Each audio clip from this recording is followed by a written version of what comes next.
Well, if you're a parent, you're wondering what's happening in September as kids have been home since mid-March due to the COVID-19 outbreak. The Massachusetts Department of Education has given recommendations for reopening, which could include a hybrid model of in-person and remote learning, and after discussions with the unions, has allowed schools to begin up to 2 weeks later to allow teachers more time to prepare. 3 teachers' unions in Massachusetts have additional demands. Merrie Najimy, president of the Massachusetts Teachers Association, explained the MTA's position. The state is fundamentally failing in their leadership. So the 3 teachers' unions, the Massachusetts Teachers Association, American Federation of Teachers Massachusetts, and the Boston Teachers Union, collaborated to step up to lead on this. We are calling for a phased-in approach where educators have uninterrupted time to do the fundamental planning for a year of learning in COVID. Full funding to meet all of the needs, such as ensuring buildings have standards that meet environmental health and safety protocols, determined public benchmarks that allow us to indicate when it's safe to return, full staffing. 2,000 educators have been laid off. We need to recall all of those educators and then some. And we also have called for a cancellation of MCAS because in order to meet the social, emotional, and physical health needs of our students, which we don't yet fully understand, we're going to have to change our curriculum from pre-COVID-19 standards to COVID-19 standards, and MCAS gets in the way. So some parents might be concerned just by you saying that, changing the curriculum to different standards. Does that mean you're going to lower the standards? Because everybody is so concerned now that kids have lost all this time, and now there's a question as to how and if they're going back in the fall. Are they going to be learning what they need to be learning to advance to the next level? Right, absolutely. Changing standards does not in any way mean lowering standards. What MCAS has actually done is lower the standards of education, and it's redefined the purpose. The Massachusetts Constitution defines public education to prepare students, to prepare citizens to protect rights and liberties in a democracy. And the Black Lives Matter movement is compelling us to change our curriculum. This is a time to actually bring back critical thinking, creative thinking, and really root curriculum in the passions and desires that our students come to school with versus what we're telling kids they need to know. But they need the basics, right? They need the math, they need the reading, they need to be able to take tests, which a lot of that was taken away in the springtime. Are you concerned that kids are going to kind of lose that edge of being able to work under pressure and take tests? I mean, if you're learning calculus, you need to know how to do that. Yes, we're not saying change certain things, the basics, reading, writing, and arithmetic. What we are saying is we had 24 hours to prepare for crisis learning remotely in the spring. What we've just done is worked with the Commissioner of Education to ensure that educators will have 10 additional days at the start of the school year before instruction begins to work to prepare for an entirely new curriculum. The reality is there is going to be some level of learning from home. There's going to be some level of starting and stopping when there's a resurgence in COVID. And educators need time to really think about how do we reconnect kids to learning when they're home.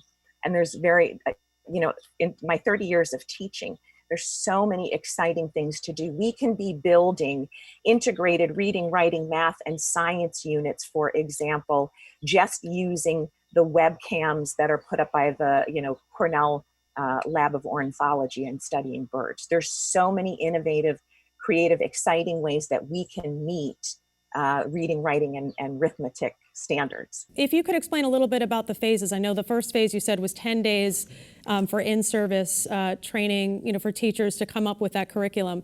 What is the next phase, and when would you like to see kids back in the classroom physically?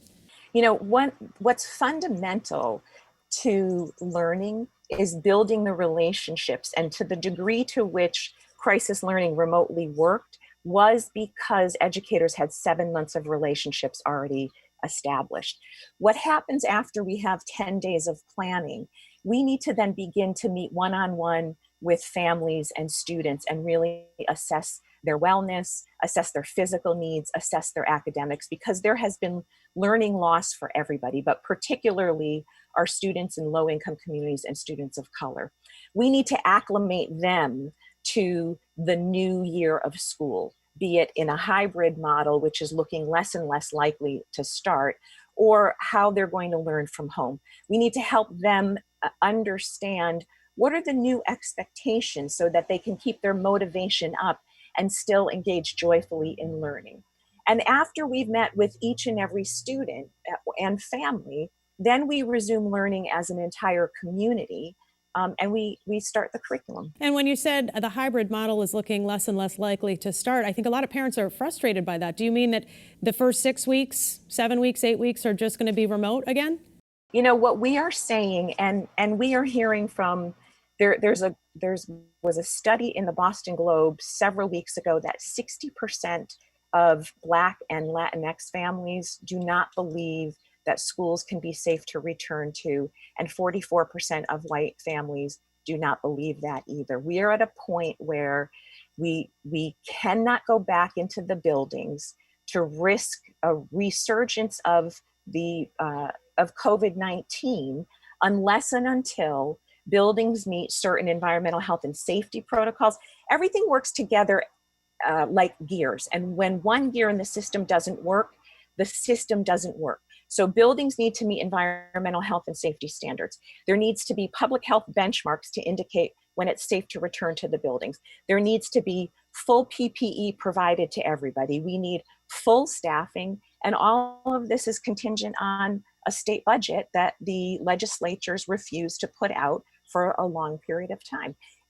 Barring those conditions, we then are responsible as an entire community for a resurgence in the pandemic. We have an obligation to keep everybody safe and well. So you're saying that we are going to start remotely. That's your gut as the head of the teachers union. So look, there's the different abilities of communities to meet these standards reflect the profound inequality of our society by race and class.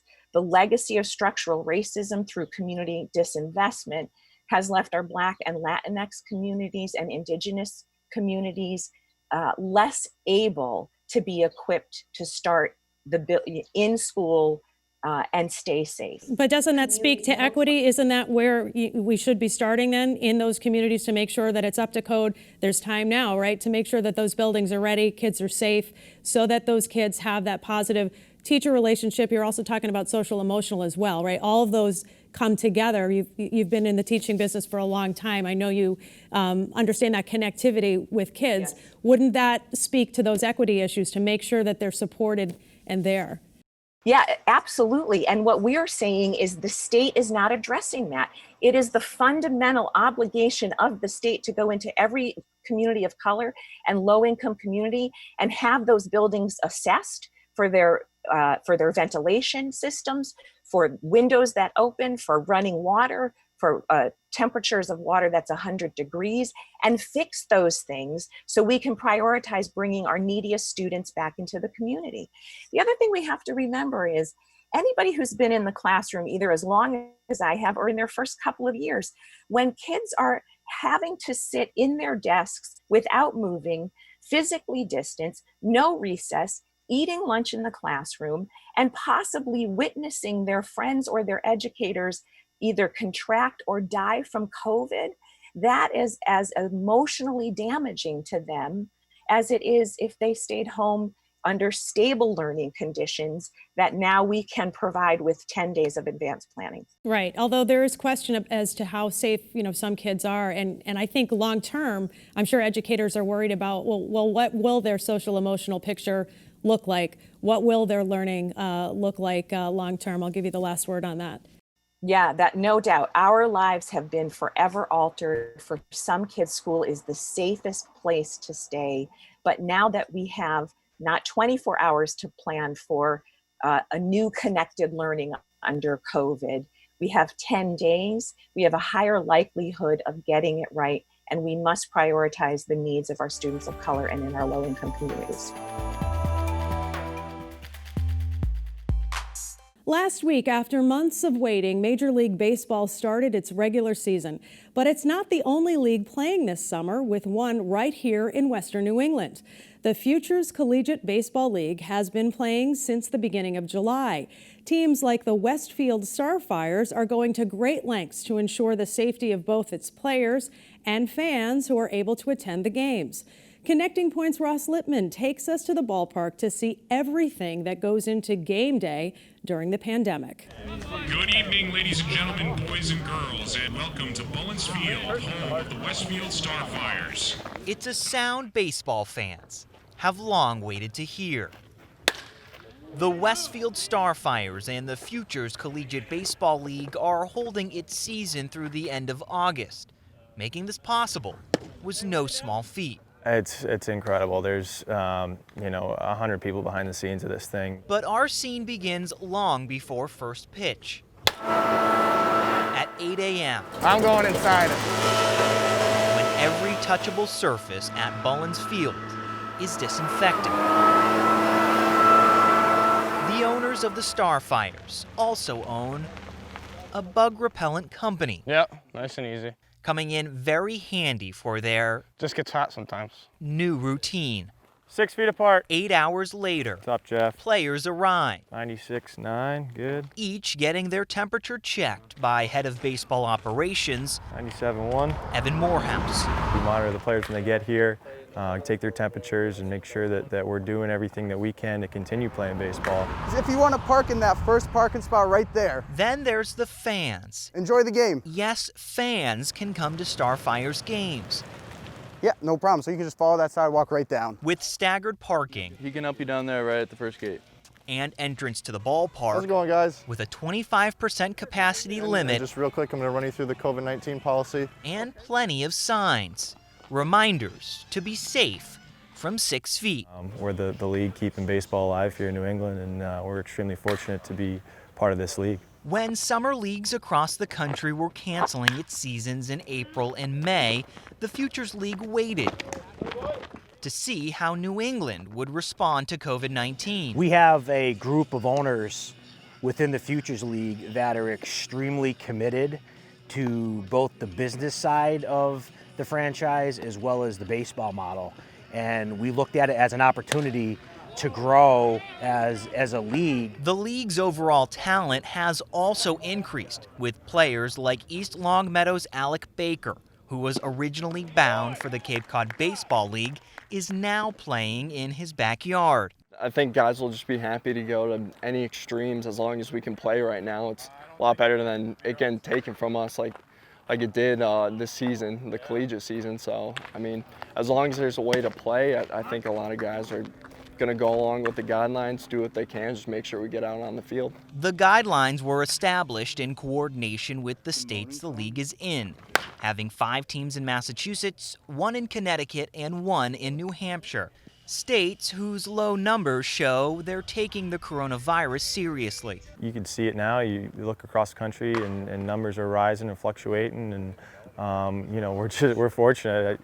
I can't complain. I was born here, so we reap the benefits of it. I think early on there was some leadership at the state level which made it possible to play here today. For the boys of summer, they get their season, and fans can root for the home team, so long as everybody plays by the rules. Oh, it's absolutely gratifying. I mean, you're talking America's pastime, and opening night here at Bullens Field, we had chills, and I think people are just really happy to be out and celebrating baseball in Western Massachusetts.